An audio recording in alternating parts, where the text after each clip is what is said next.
These individuals took extreme measures to try to cover their actions, but they were no match for our investigators. Isaiah Chance, Elisa Andrews, Sean Gaithright, Davion Murphy, and Rashard Murphy are all accused of playing a role in Jones's death. The murder case of Florida rapper Julio Foolio is taking another wild turn, as one of the alleged shooters wants to get rid of his lawyer and surprisingly represent himself. Foolio's killers have just turned up dead in prison, days after being sentenced. And now, all eyes are on law enforcement over how the entire case was handled. Honestly, I haven't seen policing this precise in a long time. It almost feels like the feds might have lent a hand, maybe with assets, maybe with resources, or maybe this was all part of a much bigger case. The pace of the investigation? Way too fast. And now that two suspects have been silenced permanently, the streets are asking the real question: who wanted them gone? And why? Let's break it down. The Foolio 5 and the Florida bloodbath. Everyone thought it was over. Just days after being sentenced for the cold-blooded, premeditated murder of Jacksonville rapper Julio Foolio, two of his alleged killers were found dead behind bars. And here's the twist. Rumors are already swirling that this wasn't just some random case of prison violence. This was payback, calculated, executed, and maybe even covered up by the very people who were supposed to keep them alive long enough to serve time. But it gets worse. The most jaw-dropping part of this story hasn't even come out yet. And we'll get there. Because if you think Foolio's murder was just another senseless act in the cycle of gang retaliation, you're not seeing the whole picture. This wasn't just about one rapper. This was about revenge, about power. And that can get kind of dicey, not only because you have no law experience, but also because this isn't traffic court. It's a murder case that, if convicted, a jury could not only send you away for life, but also vote to put you to death. Rashard Murphy has been in jail since his arrest last summer. He, along with his cousin Davion and another man named Sean Gaithright, are accused of gunning down rapper Julio Foolio, whose real name is Charles Jones. You can see the shooters are getting in position for their planned out murder. But Rashad, Davion, and Sean aren't the only ones charged in connection to the Jacksonville rapper's murder. It's 5 people total. Alicia Andrews and Isaiah Chance Jr. are also charged, and despite not being accused of pulling the trigger, instead just tracking down and following Julio Foolio leading up to his murder, they're still charged with first-degree murder. And about a justice system that's starting to feel more like a public spectacle than an institution of law and order. So how did this spiral so fast and get so bloody? How did 5 people, including a pregnant woman, get caught up in a murder so bold it shook the entire state of Florida, only for 2 of them to be eliminated before they even had a chance to appeal? Let's rewind this disaster. Julio Foolio, real name Charles Jones, was no stranger to controversy. His name rang out across diss tracks, beefs, and street gossip. But to his fans, he was more than a provocateur. He was a survivor, dodging multiple attempts on his life, until June 23rd, when the final chapter was written in a Tampa hotel parking lot, the Home 2 Suites near USF, 31 bullets. And as wild as that sounds, that wasn't even the beginning. Police say 5 individuals made the trip, 3 hours from Jacksonville to Tampa, with one purpose: to kill Foolio. They tracked his every move as he celebrated his birthday, hopping from club to club. The suspects? 30-year-old Rashard Murphy, 27-year-old Dave Murphy, 21-year-old Isaiah Chance, 21-year-old Elisa Andrews, yes, the pregnant woman, and 18-year-old Sean Gaithright. These weren't seasoned hitmen. These were kids, most of them under 25, driven by ambition and lacking any real sense of consequence. And once the trigger was pulled, the evidence piled up fast. Surveillance footage? Check. Phone logs? Check. Ring camera footage showing the suspects packing weapons and plotting the hit like it was a rap video? Check. This case had more receipts than an IRS audit. According to Tampa police, the shooters waited patiently across the street from Foolio's hotel. No rush, no hesitation, just execution. And when it was over, Foolio was gone, dead in the front passenger seat of a car riddled with rifle and handgun fire. Then came the celebration. One of the suspects, Davion Murphy, reportedly sent a text saying his thirst had been quenched and suggested popping a bottle of Don Julio once they got back to Jacksonville. That wasn't remorse. Back to Rashad. Just last week, he submitted a request for a speedy trial, and in a crazy twist, also asked to get rid of his lawyer. Again, not the best move given you're facing the ultimate punishment of death. Now, according to Action News Jax, he was warned by his attorney and the judge against this. But seems like Rashad still wants to move forward as his own lawyer. And this isn't the only issue he has. Earlier this month, he wrote a letter to the judge saying he's frustrated with his treatment in jail, telling the judge he's being treated as if he's already guilty. The deputies won't let him send mail or call his lawyers or prepare for his case. But here's the thing, investigators have a lot of evidence on the entire group. The investigation would later reveal that the 3 armed shooters were Sean Gaithright, Rashard Murphy, and Davion Murphy. Detectives used footage from the scene, license plate readers, and phone logs to identify 2 vehicles and link them back to the suspects. That was pride. So if you're wondering who might qualify for the death penalty, many people would point right at them. They didn't just commit murder, they flaunted it. They celebrated it. They joked about it in DMs like it was some kind of drill rapper scoreboard. Now 2 of those same suspects are dead before the trial could even fully unfold. This wasn't a case. It was a countdown. Elisa Andrews, the only woman among the Foolio 5, and pregnant at the time, didn't run. She cooperated with police immediately and turned over information that blew the case wide open. Her phone data showed she tracked Foolio's movements through every party and club he hit that night. She didn't pull the trigger, but cops say she made the trigger possible. The last time we talked about Foolio, he had just been killed. Now, most of the killers are behind bars. Or dead. And the girl who gave up Foolio's location? She's flipping. Think about that. A 21-year-old pregnant woman is facing life in prison. Or worse, for helping her boyfriend and his crew hunt a rapper. And everyone knows what she's likely to do next. Cooperate to save herself. According to court records, Alyssa is the only one who didn't waive her right to a speedy trial.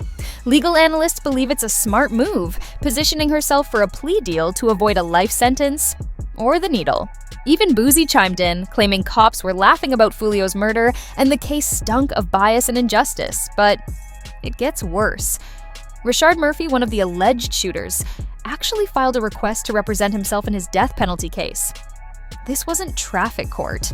This was you might die by injection court, and yet he thought he could outsmart the system. Spoiler, he couldn't. As reported by Fox 13, Rashard is now one of the 2 suspects confirmed dead in prison, under suspicious circumstances. So what happened? Was it prison justice, a gang hit, retaliation, or something darker? Something from inside the very system sworn to protect? The Florida Department of Corrections isn't exactly famous for transparency. The facility where Elisa may serve time, Lowell Correctional Institution, has long been under scrutiny for inmate violence, staff assaults, and a culture of fear. She'll give birth in prison, that baby will be taken away, and Elisa will have every reason to snitch her way to freedom. But even if she flips, she's not walking out scot-free.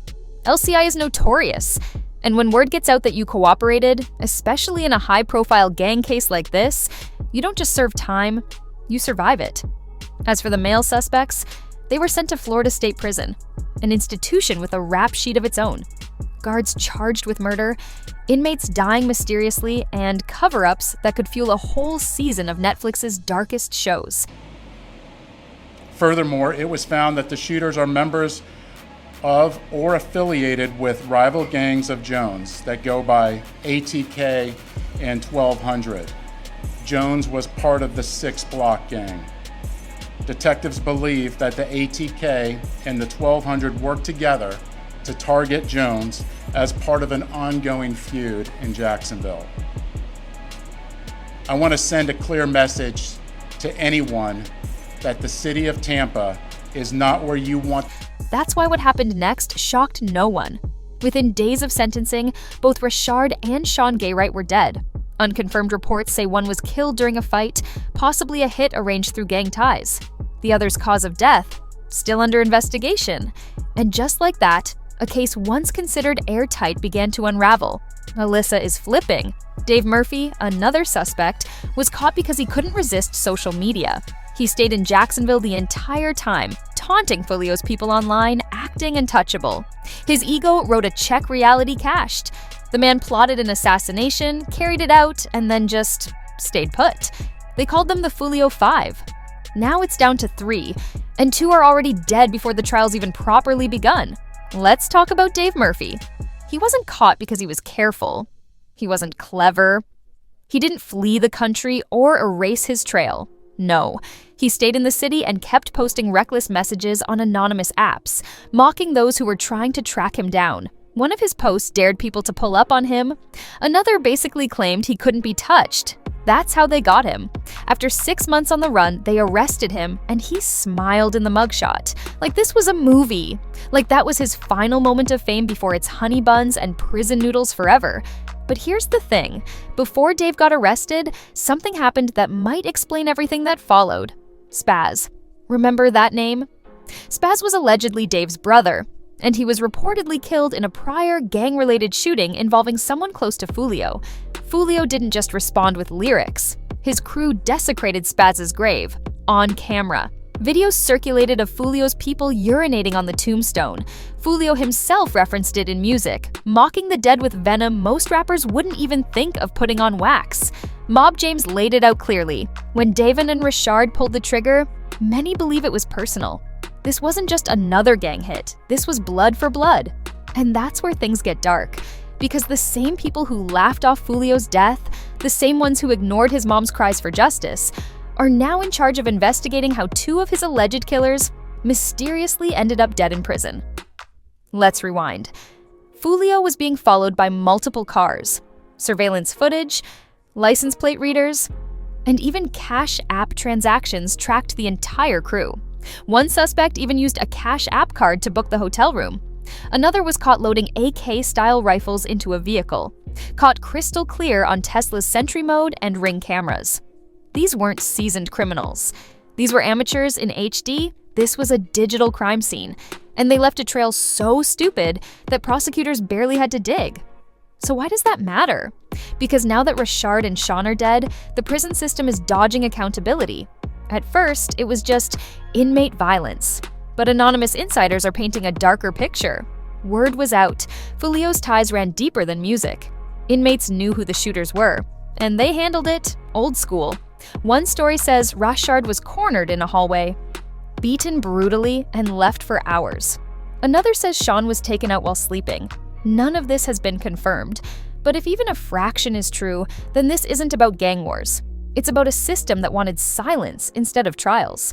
Just ask 1090 Jake. He said it clearly. Florida's prison system is chaos. LCI, you can get bucked just for being a known rat. But even worse, this is a system where COs kill inmates, inmates kill each other, and nobody does a damn thing. This isn't hypothetical, it's history. Back in 2012, Darren Rainey was boiled alive in a prison shower. His skin peeled off in sheets. Nobody was charged for years. In 2015, guards in Franklin Correctional were exposed as part of a white supremacist gang. In 2020, a whistleblower revealed that at Lowell CI, the same place Alyssa might go, guards were coercing female inmates into unspeakable acts under threat. So when 2 young black men accused of killing a famous rapper end up dead within days of sentencing, that's not a coincidence. That's a pattern. Let's not forget, Foolio wasn't just a rapper. He was the face of 6 Block, a faction involved in an ongoing war with ATK and 1200. Groups law enforcement say orchestrated this murder in retaliation. And this beef? It goes back years. It's all public. Foolio's lyrics, the diss videos, the grave defilement, it's been escalating in broad daylight. And in one of the most infamous moments, his crew violated the grave of Spaz, believed to be the brother of Rashard and Devon Murphy. That's the same guy who allegedly texted, "I'm coming home, my thirst is finally quenched," after Foolio was murdered. And now, he might be next. Because this isn't just justice, it's eradication. And the system made sure the silence came before the sentence. To Devon Murphy, this wasn't just revenge. It was a mission. If you're looking for motive, that's textbook get back. His brother Spaz was gone, and Foolio's people didn't just move on, they laughed. They desecrated his grave. And this wasn't just some rumor. This was a rapper known for posting videos mocking the dead, showing up at graveyards, and turning trauma into views. So when Devon allegedly pulled that trigger and later texted, "My thirst is quenched," that wasn't a flex. That was a blood oath fulfilled. But what happens when that kind of vengeance crosses into a Florida prison where gangs, guards, and unchecked power all collide? It doesn't stay contained. It becomes a war zone. Tendi Jake, a former inmate turned prison reform advocate, describes Florida's correctional system as nothing short of a battlefield. Fights are expected, extortion is routine, and murder, that's not an accident, it's strategy. So when 18-year-old Sean Gaywright turned up dead in custody, no one was shocked. Just 18, accused of murder, facing the death penalty. Now he's gone, dead before a judge or jury could ever hear his side. And you have to ask, did he even fully understand what he'd signed up for? Because that's what people forget. Most of the Foolio 5 were barely out of their teens. These weren't veteran criminals. These were kids, digital-age foot soldiers in a war they didn't start. Now 2 of them are gone. And nobody's talking about how the system played its part. Why is there more public outrage over a diss track than 2 deaths in state custody? Why were high-risk defendants thrown into general population just days after sentencing? Why were Rashard's complaints ignored? Who made the call to house-known gang affiliates in rival pods? And more importantly, who benefits when key witnesses are suddenly gone? Because dead men don't testify, dead men don't flip, and dead men don't blow the lid off the deeper layers of a gang war that might stretch all the way into law enforcement and politics. And let's be real, this war is deeper than rap. It all came to a head that night in Tampa. Foolio was in town celebrating his birthday, documenting everything on social media, clubs, parties, his hotel stay. He had no idea that 5 people in 2 separate cars were following him city to city, club to club. They drove 3 hours from Jacksonville, loaded with weapons and revenge. Alyssa Andrews, the pregnant woman in the group, was allegedly tracking Foolio's movements via text.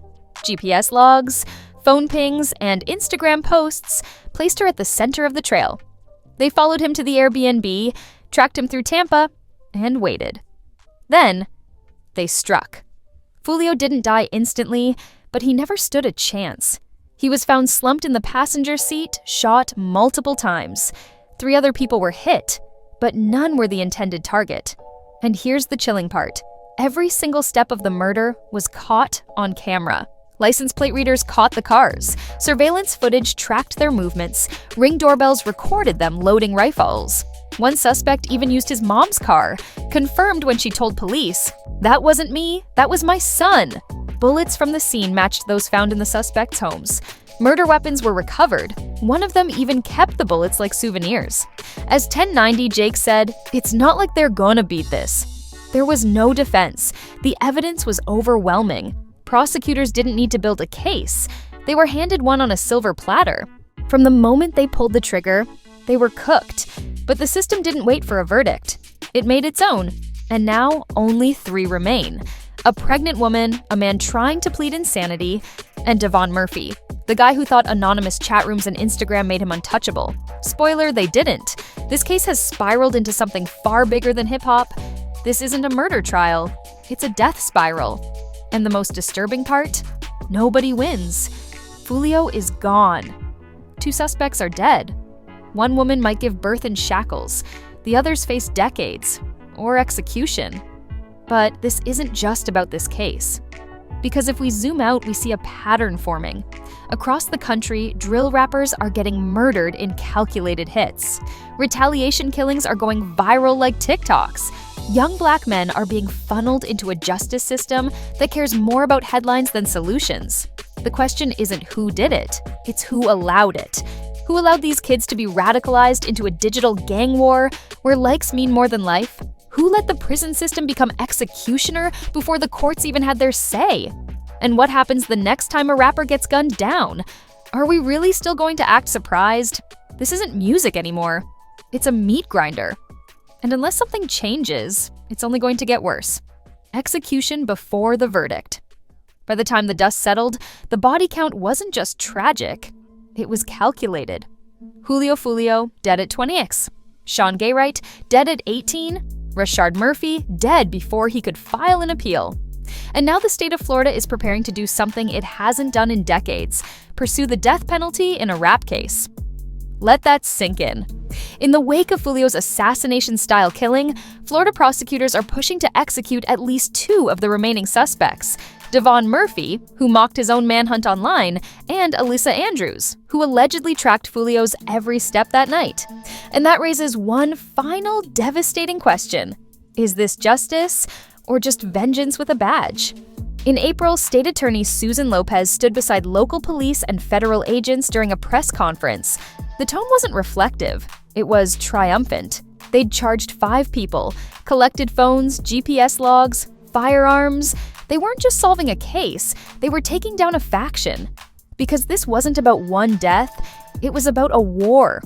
A years-long feud between ATK, 1200, and 6 Block. A tit-for-tat cycle of murder, music, and memorials. And if the state succeeds in delivering death sentences, this will mark the first time the rap war in Jacksonville is punished at its highest level.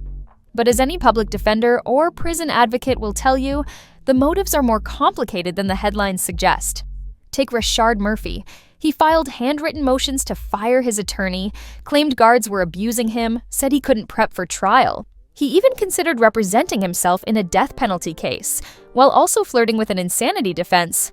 Legal expert Dave Ehrenberg said it best: "You might have a screw loose, but that doesn't make you legally insane, especially when there's proof of premeditation, strategy, and cover-up. That shows you knew what you were doing. But none of that matters now, because Rashard is dead. And that's not a win. That's a warning. Florida's prisons are chewing people up before they ever reach conviction. And it's not isolated. Human rights groups have documented dozens of pre-trial deaths, mentally ill inmates thrown into general population, protective custody denied, complaints ignored, internal investigations disappear. So are we sentencing people or setting them up? And what about Alyssa Andrews? She's 21, pregnant.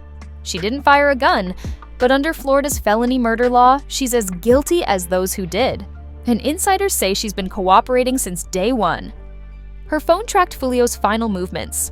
She gave police an interview as soon as she was picked up. She's the only one who hasn't waived her right to a speedy trial. Another sign she's angling for a deal.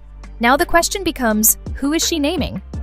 According to multiple sources, including DJ Academics, Foolio's death was likely retaliation for the murder of Spaz, the brother of one of the suspects. And not just any murder. A calculated hit followed by a vile act of disrespect. Someone urinated on Spaz's grave, and the footage went viral. That kind of pain turns into rage, and that rage turns into bloodshed. Foolio's murder wasn't random. It was documented, followed, tracked, and possibly greenlit by powerful forces within the Jacksonville street hierarchy. And now comes the biggest twist: rumors of a sealed federal indictment. Multiple sources claim that federal agencies were involved in Foolio's case. Subpoenaed Cash App records, tower logs, car tracking, ring footage. That kind of precision points to something bigger, maybe a RICO case in the making, which means this isn't over. If Alyssa flips, if Devon wants to save himself, if the feds have recordings, we could be looking at a full-blown gang takedown on the level of YSL in Atlanta. Only this time, there may be more bodies than courtroom chairs, because behind all the headlines, the rap beef, the clout chasing, one fact stays the same. Julio Foolio is gone. A man who turned pain into lyrics, a provocateur, a target, and now, a martyr. And 2 kids who followed orders, kids who never got their day in court, are gone too. So what happens now? Will Devon Murphy survive trial? Will Alyssa give up the names that prosecutors want? Will Florida really put young defendants on death row in a rap-related gang case? And what message is the next generation getting? That snitching gets you killed? That silence gets you life? That even the system might not wait for a verdict? This isn't justice. This is a loop. And right now, we're all trapped in it. Because this was never just about who pulled the trigger. It's about who handed them the gun, ignored the warning signs, and now acts shocked by the body count.